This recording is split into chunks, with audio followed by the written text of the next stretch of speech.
Hello and welcome to APTN National News Weekend. I'm Sav Jonesa. An advocate group in Manitoba is helping families, supporters, and the Indigenous community with impact statements for an upcoming sentencing date of a serial killer who killed 4 Indigenous women. The statements are to help Chief Justice Glenn Joyal make his decision in 2 weeks for the sentencing of Jeremy Skibitsky, who was found guilty of 4 first-degree murders last month. With more, here's T.R. Wheatley and a warning: the story may be distressing to some. I did go to ceremony and I prayed. Roxanne Green is helping this group of support workers turn their words into impactful illustrations. Complete a community impact statement. These community members have supported the families of Rebecca Contois, Morgan Harris, and Mercedes Myron through the trial of serial killer Jeremy Skibitsky. And how they were impacted by the whole case. And so I'm putting them into visuals in the best way that I can that shows the many emotions and feelings that I'm hearing. Skibitsky was found guilty last month of first-degree murder ×4 for Contois, Harris, Myron, and the yet-to-be-identified person given the name Buffalo Woman. The Harris. Green was hired by Giganaway-Namig, or We Take Care of Them All, a committee holding government to task for implementation of the 231 calls to justice from the National Inquiry into Missing and Murdered Indigenous Women and Girls.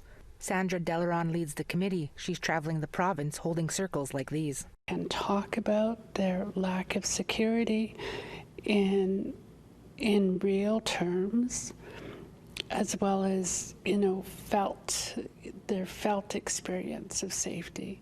How has that changed as a result of the Skibitsky trial? Shivers they get when they walk by a BFI bin. During the trial, it was revealed that Skibitsky preyed on vulnerable Indigenous women and that all 4 women were strangled, drowned, and later dumped in garbage bins. Delaron plans to have the drawings shown in court, along with an impact statement report to help Chief Justice Glenn Joyal when he sentences Skibitsky on August 28th. To be entered into the record that it isn't just, when we have a loss, it isn't just one person or one family that's injured, it's the whole community that experiences the injury. Stanley Lapierre has been supporting the family since May 2022, when news broke about this case. For the families, it's not ever going to be over.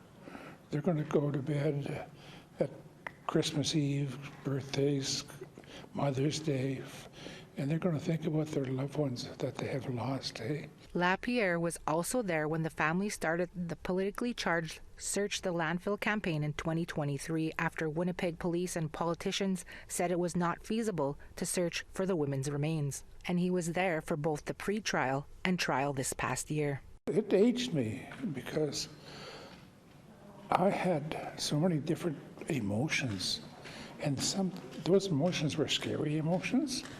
I thought I had healed from those emotions years gone by, but they surfaced. And it surfaced when that individual was walking in that courtroom each and every day. Something that hasn't been lost on Green as she designs the graphic impact statements. First one was a very dark board. It has a lot of black in it, and the title is kind of just rings in your head when you read it. And the title of that one is called It's a Horror Story, but It's a True Story. And there's an eagle depicted in the picture. Now the most recent drawing, Green says, it shows hope moving forward. Especially in hearing about the news of the Saskatoon landfill search resulted in them finding of the young woman that was missing, gives the community here a sense of hope for these women. And the grieving families who are also hoping for similar success with the landfill search that's expected to start in October. T.R. Wheatley, APTN National News, Winnipeg. It's been 10 years since the murder of 15-year-old Tina Fontaine while she was under the care of Child and Family Services. Friends, family, and supporters came together for a candlelight vigil in her honor on Saturday, the 10th anniversary of when it's believed she died. The vigil took place at Alexander Docks along the Red River, close to where Fontaine's body was found on August 17, 2014. Her body was found wrapped in a duvet cover with rocks weighing her down. The only man charged in her murder was found not guilty by jury in 2018 and died earlier this year. The outcry from Tina Fontaine's tragic death helped spark the federal government's national inquiry into missing and murdered Indigenous women and girls. Her younger brother Elroy was only 8 years old when Tina died. I think about her every day. I struggle a lot with her not being here. And so days go by really long for me because it's hard to do life without my older sister. When I was younger, I didn't understand why her face was everywhere, you know, because I didn't understand. I was only 8 when everything happened. Now that I get older, it's sad, but I'm glad it started a movement. I'm glad it's open people's eyes and everything, and that people are coming to their senses now. The Nasichiwaya Cree Nation in northern Manitoba is calling on the province to put an end to a 12-year agreement on Manitoba Métis harvesting rights. The First Nation says the Métis have no claim to hunting rights on their traditional territory. Reporter Sierra Beddens has more. The limits of Métis harvesting rights are being tested and called into question by a First Nation in northern Manitoba. In a letter dated August 2nd, obtained by the Winnipeg Free Press, the Nasichiwaya Cree Nation asked the province to terminate a 2012 harvesting agreement between the provincial government and the Manitoba Métis Federation. The First Nation argues Métis cannot exercise their harvesting rights on NCN's traditional land they say overlaps with the MMF's harvesting zone. The community, located over 800 kilometers from Winnipeg, is currently under partial evacuation due to wildfires. NCN Chief Angela Levasseur did not respond to APTN's interview request by airtime. Will Gooden, the MMF's Minister of Housing and Property Management, disagreed with the letter. Each other, and it's kind of sad that this has happened at this point when we need to be working together to show how Indigenous peoples, which includes Métis, that we are conservation minded, that we do want to protect the future. The 2012 application, referenced in the letter, establishes the zones where Red River Métis can exercise their harvesting rights in Manitoba. However, NCN says they weren't consulted before the agreement was put into force in 2012. The First Nation claims there is no historic Métis community at Nelson House in a manner that is consistent with the Pauli test.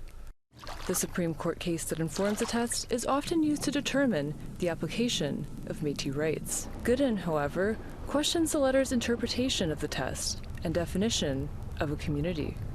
Community is a word that's can be used in many different ways. Was there a Métis community in that area? Absolutely. Was there Métis, Red River Métis, who used the area to harvest? 100%. But at the end of the day, I think what we're going to be getting at is how there's not a hierarchy of rights in the Constitution. In a written statement to APTN, Jamie Moses, Minister of Economic Development, Trades and Natural Resources, said they are open to meeting with the NCN and the MMF and are looking at ways to address their concerns. Gooden says the MMF hopes to sit down with NCN and the province to chart a way forward. As of Monday, Chief Levasseur told the Winnipeg Free Press she'd not heard back from the province. Sierra Beddens, APTN National News, Winnipeg. Métis Nation Saskatchewan is calling on the provincial and federal governments to stop the Fission Uranium Corp. PLS uranium mine from going forward. The mine is proposed for Patterson Lake, located almost 200 kilometers north of La Loche. The lake is significant to the Métis for hunting, fishing, and trapping. MNS said in a press release that mineral exploration has already damaged the area, with Métis commercial fishing completely wiped out in Patterson Lake. Regional Director of MNS Northern Region 2, Leonard Montgrand, says they offered to collaborate with Fission, but the company rejected all efforts. MNS recently found out that the provincial government has approved an exploration program for Fission, which will use heavy machinery, have 100 drill holes made in Patterson Lake, and create 45 kilometers of trail. Vice President Michelle Leclerc says if Métis rights under Section 35 are to be valued, governments must be willing to reject projects that harm Métis people. In a statement to APTN News, the CEO of Fission Uranium said their approach to the project includes a strong focus on environmental stewardship and building mutually beneficial relationships with Métis and First Nations. The statement says the company has had ongoing engagement and executed numerous agreements with Métis and First Nations throughout the course of several years and remain willing to engage with MNS to understand their concerns and seek solutions.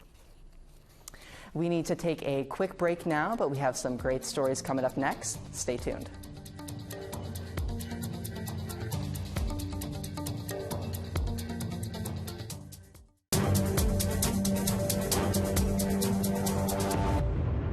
Welcome back. More is being discovered about the unprecedented 2023 wildfire season in the Northwest Territories. According to a recent study, significant amounts of arsenic were released into the air and water as a result of the wildfires near Yellowknife. Researchers are calling the findings surprising and concerning, results that should be treated as a wake-up call.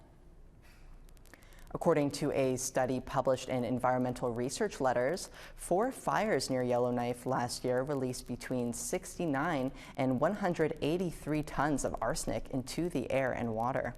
That's about half the arsenic wildfires around the world emit per year. Those fires were in old gold mining areas. Arsenic is a potent toxin associated with diabetes, cardiovascular disease, various cancers, and infant mortality. It can be transformed by a wildfire and released into the environment from the soils that it hides. The report was led by researchers at the universities of Waterloo and Nipissing. They say more research needs to be done. We are aware as one of the limitations of the study is that we don't have the kind of broad expertise that's necessary to take this to the next stage, which is understanding the implications on human and environmental health. That would require a more diverse team of specialists, and not just wildfire specialists, but also ecotoxicologists and biologists and geochemists. The Dakota Teepee First Nation in Manitoba is taking all levels of government to court, saying that the Forks in Winnipeg is unceded territory of their nation. They also allege that the defendants unjustifiably infringed on Dakota Teepee Nation's rights to the land. The lawsuit was filed at Manitoba Court of King's Bench. It says the Dakota Teepee Nation is the direct descendants of Ochete-Sakowin Nation, who are the original inhabitants of the Forks land. The First Nation is seeking damages surrounding loss of harvesting and ceremonial sites, including traditional, cultural, and spiritual practices, economic growth, and enjoyment of the land. The lawsuit also lists the North Portage Development Corporation. On July 15th, Canada apologized to the Dakota and Lakota for historically labeling them as refugees and therefore excluded them from treaty agreements. The claims have yet to be proven in court. A Canada-wide initiative advancing Indigenous youth mental health care is getting a $1.45 million boost from the Canadian Institutes of Health Research. The 5-year project is called the Access Open Minds Indigenous Youth Mental Health and Wellness Network. It's co-led by McGill psychiatry professor Dr. Sri Vidya Ear and Lakehead psychology professor Dr. Christopher Mushquash. It aims to make culturally affirming mental health services more accessible to Indigenous youth. The researchers are looking at ways to incorporate Indigenous knowledge and practices like land-based healing and access to elders in the mental health sector. Mushquash explains how youth perspectives will guide the initiative. We have a good sense of difficulties that young people are experiencing as a consequence of things like poverty, like the general experience of colonization and colonialism and many of the policies that have contributed to those disparities. And so one of the nice things about this network is that it's, the questions are driven by young people, not only in terms of where are the difficulties and what supports are needed, but also where are the capacities and where are the strengths and what's going well, and how do we build upon those things. And a new group is walking through downtown Winnipeg, hoping to make people's day a little easier. We'll have more on that after the break.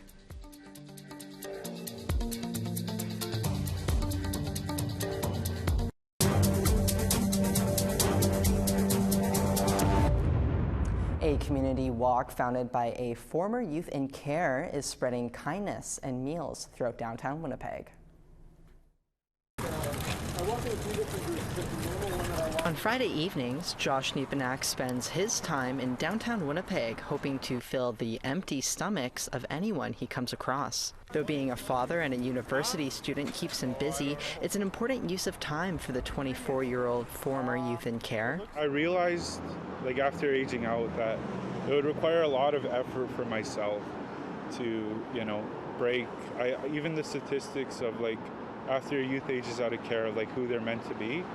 Niepenak started Wijishin Jiwajinen Community Walk this summer. The name is Anishinaabe-Moan for Help Me, Help You. With the help of more than a dozen volunteers, the walk hands out hundreds of water bottles and meals while picking up any trash or used needles they find. Or we usually pick up 3 to 4, but today is more of a day to pick up the sharps. We have about 15 in here. Wijishin Jiwajinen offers help to anyone who needs it, but Niepenak shares a common experience with those who are unhoused. According to the 2022 Street Census report by End Homelessness, half of the unhoused people in Winnipeg surveyed say they once spent time in the care of child and family services. Of those, 54% first experienced homelessness by the age 18 or earlier. It just goes to show, just how broken the system is, it took, it was last year that the Families Department implemented support up to 26 years old. And before that, youth, after turning 18, a youth only had 36 months or 3 years to, figure out their course in life and sort of go there.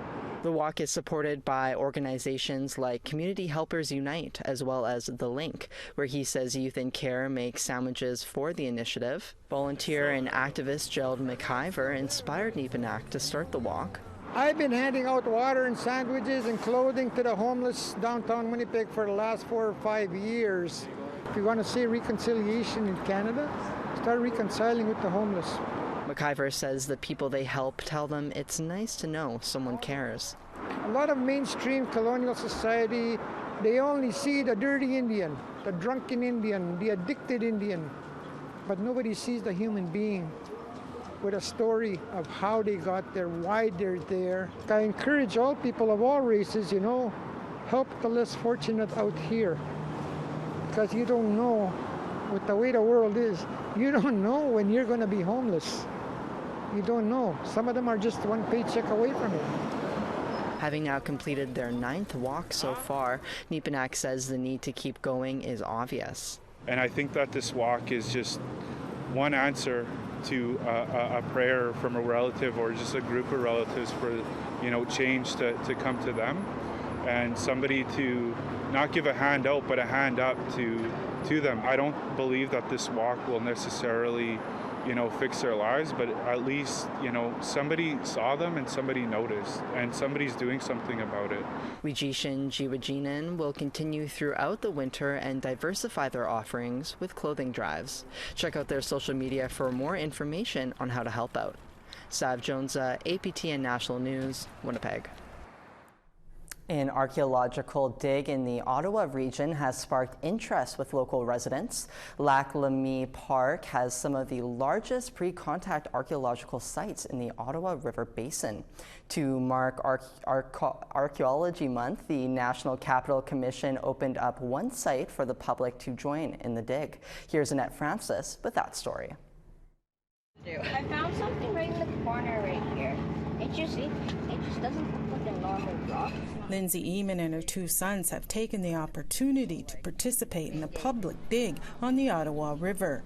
Eamon says she's always loved archaeology. It's important. I think the kids really need to learn about the local history and having this connection to the local Indigenous as well as the settler colonizer history as well. I think that is just a great opportunity. Most kids don't get to have that. And then with my passion for the archaeology part as well, they've really developed that over time as well. It's between about 6,000 to 5,000 years old. According to archaeologist Monica Micah, 14 days have been set aside over the month for the public to come and dig. It's become quite a hit. You can see two different styles of stamps on the outside.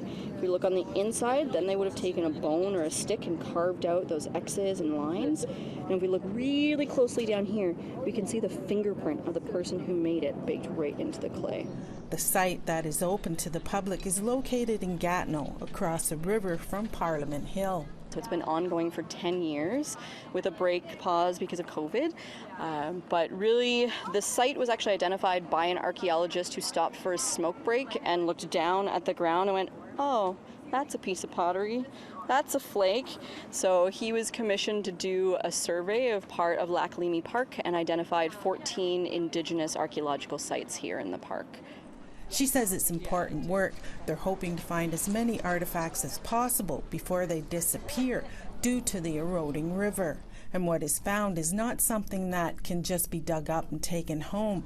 It's cataloged and held by the National Capital Commission. So just last Monday, a kid was digging in their pit and they came over and they're like, well, is this an artifact? And they'd found a perfect arrowhead, quite small, and the style looks like it'll probably date it to 1,000 to 1,500 years ago. And they found that just digging away in the sand. Jennifer Tanasco is from Kitigan-Zibi First Nation in Quebec. Tanasco is the supervisor of the Anishinaabe Ojibwakan Archaeology Field School. It's important for the youth to come out here and to dig along the water because from what we know, like our ancestors lived and occupied the space here at Kabeshnan, and so it's important to come out here and kind of be connected with the land and be present in archaeology. Something Eamon and her sons are happy to experience. Most people don't have this chance to actually take part and also help, because I know these sorts of things are a lot of work, so getting to get that hands-on is really cool. Annette Francis, APTN National News, Gatineau, Quebec. That's all the time we have for this episode of APTN National News Weekend. I hope you enjoyed the stories our reporters brought to you today. If you're looking for more news, please visit our website at aptnnews.ca. I'm Sav Jonesa, and from all of us here at APTN, thank you so much for joining us. Take care.